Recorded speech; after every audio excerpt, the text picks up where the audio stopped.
எல்லாருக்கும் ஹாப்பி ஓணம். எங்களோட ஆஃபீஸ் இது. எங்கள் ஆஃபீஸில் எப்படி ஓணம் செலிப்ரேட் பண்ணோன்னு காட்ட வேணாமா? அதுக்காக தான் இந்த ரீல்ஸ் எடுத்தது. இங்கே பாருங்கள், இது எங்களோட ஆஃபீஸோட என்ட்ரன்ஸு. அப்படியே உள்ளே போனால் இங்கே பாருங்கள், பூக்களம் அழகாக இருக்கா?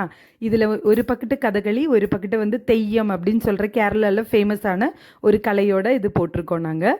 இது வந்து எங்களோட ஸ்டாஃப் ராகி அப்படின்ற பொண்ணு போட்டது. அது மட்டும் இல்லாமல் நாங்கள் ஆஃபீஸ் ஃபுல்லாக டெக்கரேட் பண்ணியிருந்தோம். எங்களால் முடிஞ்ச வரைக்கும் டெக்கரேட் பண்ணியிருந்தோம். இது மட்டும் இல்லைங்க, டெக்கரேஷன் மட்டும் இல்லை, இன்னும் ஓண திருவாதிரை களி இருக்குது, லைட்டிங் இருக்குது. அது மட்டும் இல்லாமல் ஓண சத்தியை இன்னும் நிறைய இருக்குது. நான் ஒன்று ஒன்றா காட்டுறேன். இது எங்கள் ஆஃபீஸ் என்ட்ரன்ஸில் இருக்க யானையோட நெட்டிப்பட்டம். இது பாருங்கள், எங்களோட பகவான் கணபதி பகவான் எங்களோட என்ட்ரன்ஸ்லேயே இருப்பாங்க. இது எங்களோட ஆஃபீஸ் லோகோ. இது அப்படியே முடிச்சு நம்ம உள்ளே போனோம் அப்படின்னா ஃபங்க்ஷன் ஸ்டார்ட் பண்ணுறதுக்கு முதல்ல விளக்கு கொளுத்தணும் இல்லையா? அதனால் எம்டி சார் விளக்கு கொளுத்தினார்.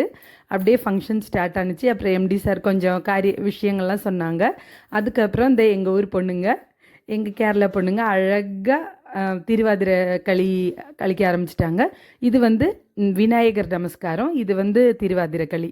ஏன்னா கேரளாவில் திருவாதிரை களி தான் ரொம்ப ஹைலைட்டு. அப்போ அது பண்ணியிருக்காங்க. எங்கள் ஊர் பொண்ணுங்க டான்ஸ் அழகாக இருக்கா? எங்கள் பொண்ணுங்க அழகாக இருக்காங்களா? கேரளா ரொம்ப அழகாக இருக்கும், வந்து பாருங்கள்.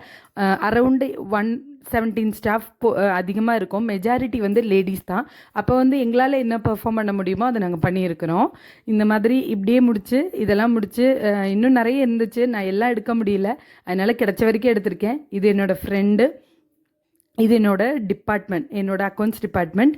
அதுக்கப்புறம் நாங்கள் சாப்பிட போயிட்டோம். ஓண சத்யா அடிபொலி பாலடை பாயசத்தோடு